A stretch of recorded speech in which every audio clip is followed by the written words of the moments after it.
This is the USL on CBS Sports, presented by Best Western. Colorado Springs and San Antonio taking the field at Toyota Field. Take a look at the starting 11 for San Antonio. 4 changes to the lineup. They are without Carlos Yamosa, their head coach, tonight. But they get their captain, Mitchell Tainer, back. We talked about that in the open mic, leadership, how he takes full command of this back line and the defensive transitions. James Chambers, he's tweaked some things here too. For the first time this season, we see them drop into a 5 at the start of a match. Now, Real and Ward have plenty of speed on the outside. That's going to be fine. I'm curious how aggressive this back 3 is going to be with Lacroix, Mahoney, and Matusala. And in the midfield, Quincy Herman is going to be tasked with being the number 10. Don't be surprised if he bumps out to the left. Endley can flatten it out. They'll be shape-shifting in the midfield with all of it resting on the quality form that has been Justin Dhillon in the 9 spot. So Colorado Springs returns to a place in which they've lost their last 7 games. Mitchell Tainer is back, and we are underway tonight, Wednesday night, the USL Championship. Started with 5 straight defeats, ended up champions by season's end.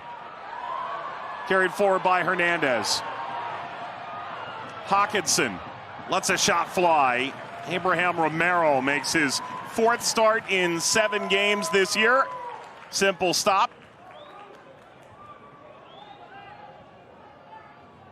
It's Christian Herrera, who led the team to the title a year ago, started 3 games, and James Chambers has told us he's happy to have 2 number 1s. Said Herrera has dealt with the short-term demotion well.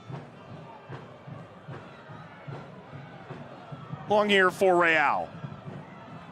Went for the near post. Sanchez has that simply enough. You want me to answer this? You know the answer, my friend. Oh, what a turn.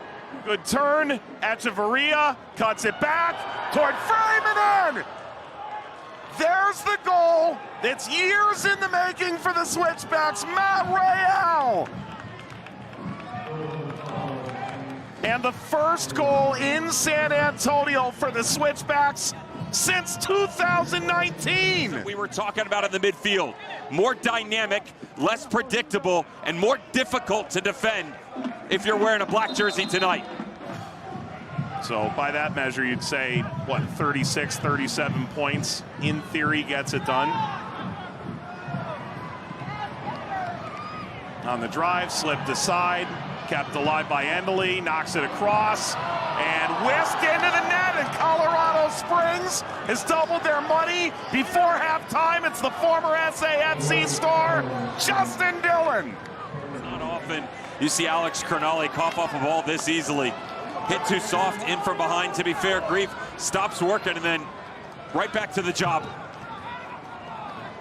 Endley, great job on the explosion. The speed that he has and wide open spaces, explodes to the end line. Gets caught a little bit under his feet. The benefactor of a quality bounce. But wrong foots Mitch Tainer, even for a half a second, to allow himself to get this ball back across the 6. Not the cleanest of finishes for Justin Dhillon. Won't matter.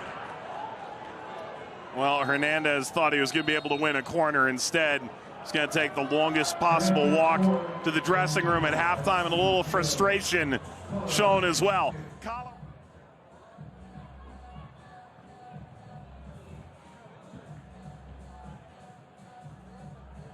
Team, as the sun has gone down, it is a beautiful night in San Antonio.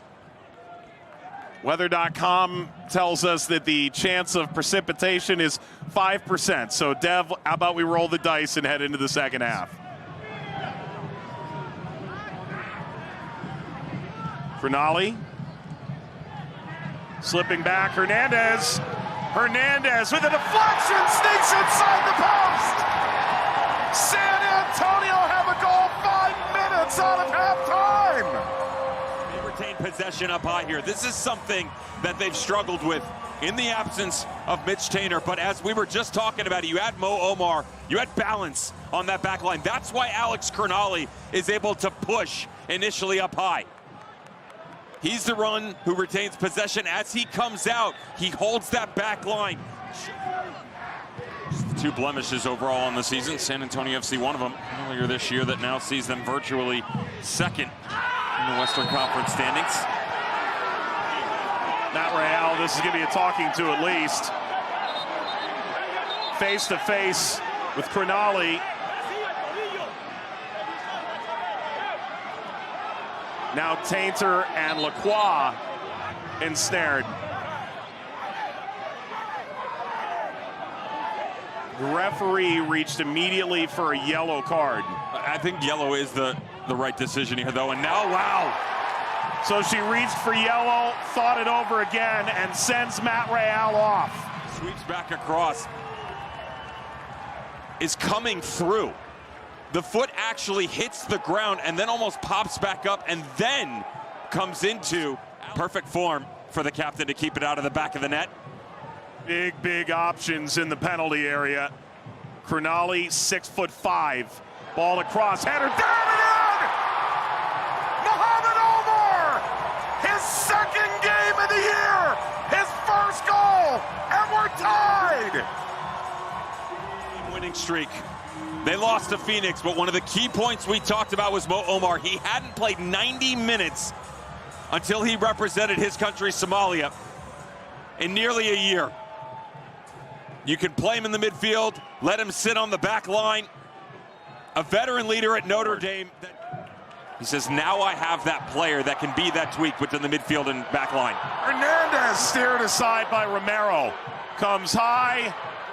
Soto! Deflected by Mahoney, who's letting the team know this isn't good enough. They're just getting outworked right now. It down to 10 men, yes, but every ball, every pass, the energy, the emotion, all favoring San Antonio FC. Then linked up with Omar in the 58th off a corner. Sends the cross, header down toward the line. Echeverria got it away. Touch, Soto, back across the face, tapped in! It's Greive!